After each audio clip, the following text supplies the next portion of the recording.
Statistics का paper है ये। ओके देखते हैं। पहला क्वेश्चन है data classified by attributes is का एट्रीब्यूट्स आर कॉल्ड, जो एट्रीब्यूट जिसमें खूबियाँ बताई जाती हैं किसी चीज़ की, नंबर्स नहीं होते, उसे क्वालिटेटिव डेटा कहते हैं। क्वालिटेटिव जिसमें नंबर्स नहीं होते, एट्रीब्यूट्स होती हैं। Attributes mean खूबियाँ। क्वांटिटेटिव तो नंबरों वाला डेटा होता है ना, तो इसका आंसर है qualitative. Second, it consists of rankable categories. कौन सा कहता है इसमें वेरिएबल है जिसमें रैंकिंग की जा सकती है। रैंक मतलब पहला, दूसरा, तीसरा, चौथा, रैंकिंग, तो वो ऑर्डिनल स्केल वेरिएबल्स होते हैं। इसका आंसर है बी, ऑर्डिनल। ऑर्डिनल ही होता है ना, ये फर्स्ट आया, ये सेकंड आया, ये थर्ड आया, तो ये ऑर्डर है ना, फर्स्ट सेकंड थर्ड, तो इसमें रैंकिंग की है हमने, पहले नंबर पे कौन है, दूसरे पे कौन है, तो ऑर्डिनल वेरिएबल्स रैंकेबल होते हैं। ठीक है। Third question, histogram is a graph of. Histogram क्या होती है? हिस्टोग्राम पहले हम कैसे चलते हैं, सबसे पहले हमारे पास एक डेटा होता है, उसका हम फ्रीक्वेंसी डिस्ट्रीब्यूशन टेबल बनाते हैं जिसमें वो टेली शीट बनाते होते हैं। उसके बाद फ्रीक्वेंसी आती होती है आगे, उस फ्रीक्वेंसी से फिर एक ग्राफ बनता है ना, बार चार्ट जिसको कहते हैं, वो हिस्टोग्राम होता है। तो ये कौन से डेटा का बनता है? ये कॉन्टीन्यूस डेटा का बनता है। कॉन्टीन्यूस डेटा कौन सा होता है? नंबरों वाला डेटा। फॉर एग्जाम्पल आपका वेट, ठीक है, आपकी हाइट, या इस तरह जिसमें नंबर्स इन्वॉल्व होते हैं, उनके जो ग्राफ होते हैं ना, उसको हिस्टोग्राम ग्राफ कहते हैं। ठीक हो गया। फोर्थ पे आते हैं, if there are no gaps between consecutive classes the limits are called.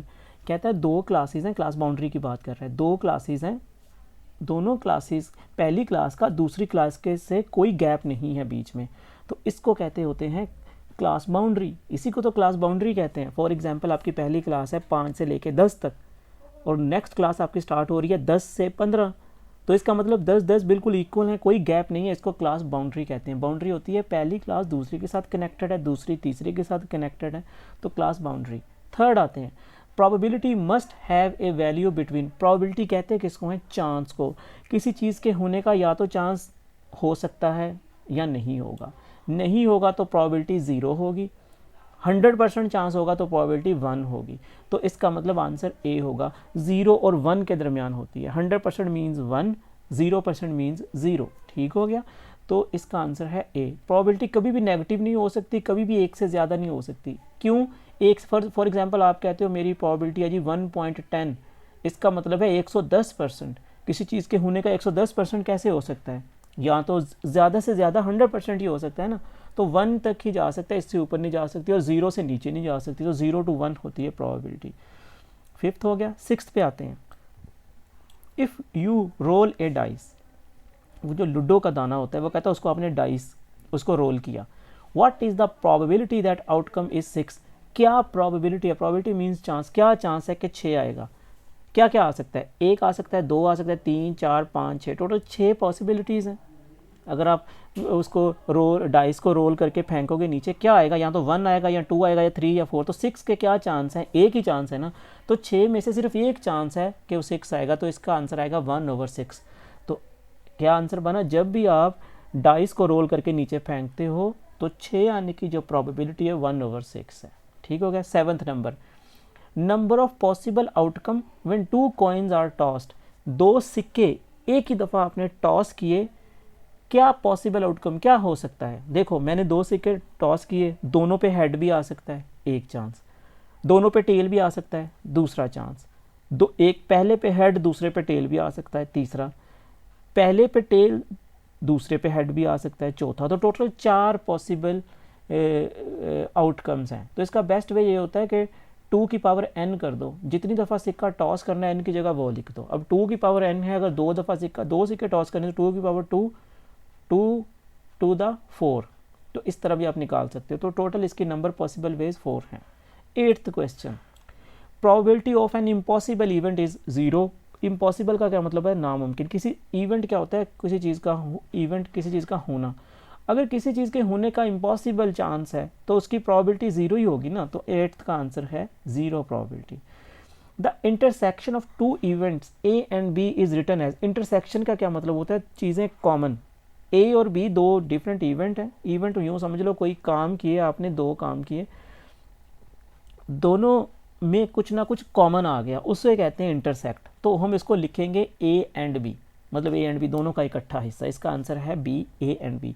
ए और बी नहीं लिख सकते, इसका मतलब दोनों में कुछ कॉमन नहीं है, या ए है या बी है। बोथ ए एंड बी लिखते नहीं होते प्रोबेबिलिटी में इस तरह, तो ए एंड बी, ये बी आंसर इसका करेक्ट आंसर है, ए एंड बी। 10th पे आते हैं, the coefficient of correlation is. Coefficient of correlation क्या होता है? दो चीज़ों के दरमियान रिलेशनशिप बताता है। एक होता है कोएफिशिएंट ऑफ डिटर्मिनेशन, जिसे आर स्क्वायर कहते हैं, पढ़ा था ना, वो हमें बताता है रिग्रेशन जो आपने की उसकी गुडनेस ऑफ फिट, कि आपकी रिग्रेशन कितनी अच्छी है। जो आपने रिजल्ट निकाले, फॉर एग्जांपल आपने मार्क्स का इम्पैक्ट देखा है, स्टडी आवर्स का इम्पैक्ट देखा है मार्क्स के ऊपर, आ गया फ़र्ज़ करें नेगेटिव कनेक्शन आ गया, तो वो जो रिजल्ट है वो कितने अच्छे हैं वो हमें कोएफिशिएंट ऑफ डिटर्मिनेशन बताता है। तो कोएफिशिएंट ऑफ कोरिलेशन आर होता है, coefficient of determination R square होता है। तो आर स्क्वायर का अगर मैं अंडर रूट लूँ, जिसे स्क्वायर रूट भी कहते हैं, तो स्क्वायर रूट से वो स्क्वायर कट जाएगा तो सिर्फ आर बच जाएगा, तो इसका आंसर है बी। कोएफिशिएंट ऑफ कोरिलेशन जो होता है वो एक्चुअली स्क्वायर रूट होता है कोएफिशिएंट ऑफ डिटर्मिनेशन का, क्योंकि ये आर है, ये आर स्क्वायर है। आर स्क्वायर का स्क्वायर खत्म करना है तो अंडर रूट ले लो, जिसे स्क्वायर रूट भी कहते हैं। Okay, 11th number, coefficient of regression. Regression के कोएफिशिएंट क्या होता है? बीटा 1, रो नहीं हो सकता, बीटा 1 नहीं होता ना, बीटा नॉट भी हो सकता है, लेकिन वो इंटरसेप्ट होता है। बीटा 1 स्लोप होता है, तो कोएफिशिएंट ऑफ रिग्रेशन, इसका सही आंसर जो ज़्यादा सूटेबल है वो बीटा 1 है। आपने पढ़ा होगा रिग्रेशन में बाज़ टीचर्स बीटा 1 की बजाय बी भी लिख देते हैं, B1 B2, तो जो B1 है वो भी रिग्रेशन का कोएफिशिएंट ही होता है। रिग्रेशन कोएफिशिएंट मींस जो इंडिपेंडेंट वेरिएबल का कोएफिशिएंट होता है उसको, ठीक है। रिग्रेशन का अगर आपने चैप्टर पढ़ा होगा तो ऑब्वियसली आपको, तो इसका आंसर है B, beta 1। 12, the variable that is being predicted or estimated is called dependent variable। obviously जिस वेरिएबल को आप प्रिडिक्ट करना चाह रहे हो, फॉर एग्जांपल मैं ये देखना चाह रहा हूँ क्या ज़्यादा पढ़ने से ज़्यादा मार्क्स आते हैं या नहीं, मेरा डिपेंडेंट वेरिएबल है मार्क्स, मेरे इंडिपेंडेंट वेरिएबल है मेरा स्टडी आवर्स, तो मैं किस को प्रिडिक्ट कर रहा हूँ? नंबरों को। तो डिपेंडेंट वेरिएबल जो मेरा है वो उसको हम प्रिडिक्ट कर रहे होते हैं, तो वो इसका आंसर है ए। 13th number, 13 number, the value from the sample data is called statistic. जो भी चीज़ सैंपल से निकालोगे वो स्टैटिस्टिक है, जो पॉपुलेशन से निकालोगे वो पैरामीटर है। ऐसे ही है ना, फॉर एग्जांपल आपने एक सिटी है लाहौर, लाहौर से आपने डेटा कलेक्ट किया लोगों की इनकम का, हर एक बंदे से नहीं किया, सैंपल उठाया, उस सैंपल की बेस पे अगर मीन निकालोगे उसे स्टैटिस्टिक कहेंगे। अगर आपने लाहौर के एक एक बंदे से इनकम पूछी है, इसका मतलब आपने हर बंदे को कंसीडर किया है, तो वो पॉपुलेशन होगी, उससे अगर मीन निकालोगे तो उसे पैरामीटर कहते हैं। तो 13th नंबर का आंसर आएगा बी, सैंपल से जो भी चीज़ आती होती है उसे स्टैटिस्टिक कहते हैं। 14 नंबर, if both regression coefficients are negative then the correlation coefficient will be, ये भी नेगेटिव होगा। कोएफिशिएंट, कोरिलेशन क्या है? दो चीज़ों के दरमियान कनेक्शन, और जो कोएफिशिएंट होते हैं वो क्या बताते होते हैं? वो भी तो दो चीज़ों के दरमियान कनेक्शन ही बताते हैं ना, कि इंडिपेंडेंट वेरिएबल का डिपेंडेंट के साथ क्या कनेक्शन है। अगर वो नेगेटिव आ गया तो कोरिलेशन कोएफिशिएंट वो भी तो नेगेटिव ही होगा ना उसका, ठीक है। अब आ गया 15 number, if R X Y is equal to -0.74 then R Y X is, ये अब देखें ये बिल्कुल अपोजिट है, x और y का कनेक्शन निकाला गया, यहाँ पे y और x का, तो जब ये अपोजिट हो गए तो इसका आंसर भी अपोजिट आएगा, तो इसका आंसर आएगा 0.74, 15 नंबर, ठीक है, 15 का आएगा 0.74, क्योंकि ये इसके अपोजिट है तो आंसर भी अपोजिट आएगा। 16 number, the independent variable is also called regressor. Independent variable का मुख्तलिफ नाम है, इसको रिग्रेसर भी कहते हैं, इसको इंडिपेंडेंट वेरिएबल भी कहते हैं, इसको कंट्रोल वेरिएबल्स भी कहते हैं, ठीक है।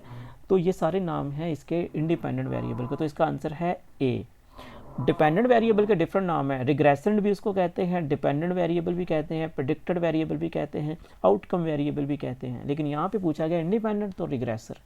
17 number, in the regression equation y is equal to a plus B X, A is called a intercept है जी, ये b स्लोप है, x इंडिपेंडेंट वेरिएबल है, y डिपेंडेंट वेरिएबल, तो a जो है वो इंटरसेप्ट है। कुछ बुक्स में a की बजाय अल्फा लिखते हैं, b की बजाय बीटा लिखते हैं, तो परेशान नहीं होना, ठीक हो गया।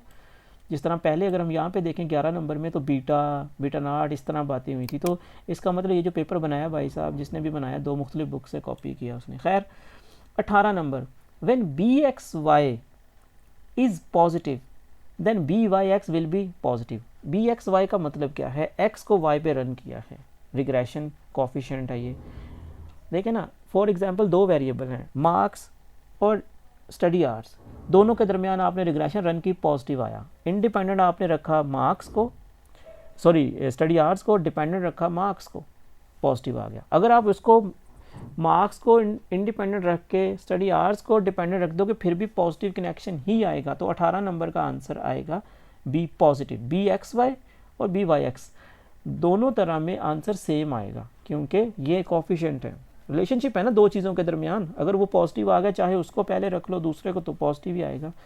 19 number, in binomial distribution trials are independent. जो बाइनोमियल डिस्ट्रीब्यूशन होती है, ये डिस्ट्रीब्यूशन की डिफरेंट टाइप्स हैं। डिस्ट्रीब्यूशन हमें ये बताती है कि डेटा का स्ट्रक्चर किस तरह का है, डेटा दिखता किस तरह का। डेटा क्या है, कोई भी इंफॉर्मेशन, फॉर एग्जांपल क्लास में लोगों ने मार्क्स लिए, उसका हमने ग्राफ बनाया, हिस्टोग्राम बनाया। हिस्टोग्राम बन जाए तो उसके दरमियान में डॉट डॉट होते हैं, उनको मिलाएं तो फ्रीक्वेंसी पॉलीगॉन बनता है। तो इस तरह एक शक्ल सी बनती है। तो वो अगर बेल शेप बन गई तो उसे सिमेट्रिकल डिस्ट्रीब्यूशन कहते हैं, अगर दूसरी तरह बन गई एक तरह तो उसे सिक्यूनेस कहते हैं। इस तरह डिफरेंट टाइप्स हैं। एक बाइनोमियल डिस्ट्रीब्यूशन होती है, ये ऐसी डिस्ट्रीब्यूशन होती है जिसमें दो पॉसिबल आउटकम होते हैं। फॉर एग्जांपल हमने कॉइन को टॉस किया, सिक्के को, या तो हेड आएगा या टेल आएगा। हेड का टेल के साथ कोई कनेक्शन नहीं है, टेल का हेड के साथ कोई कनेक्शन, दोनों इंडिपेंडेंट है। तो 19 में का आंसर आएगा independent. Binomial distribution trials are independent. Trial मतलब ये ट्रायल ही है ना, मैं सिक्का टॉस कर रहा हूँ, इसे कहते हैं trial. In a symmetrical distribution, अभी मैंने बताया आपको सिमेट्रिकल, सिमेट्रिकल का मतलब होता है bell shape distribution. In a symmetrical distribution coefficient of skewness will be 0। मैंने क्या कहा, जब आप फ्रीक्वेंसी डिस्ट्रीब्यूशन टेबल बनाएंगे, उसके बाद अगर आप अपना हिस्टोग्राम बना के उस ग्राफ के मिड पॉइंट्स को मिलाएंगे तो फ्रीक्वेंसी पॉलीगॉन बनता है। अगर तो वो बेल शेप बन गया उसे कहते हैं सिमेट्रिकल, सिमेट्रिकल। अगर बेल शेप नहीं बना तो सिक्यूनेस।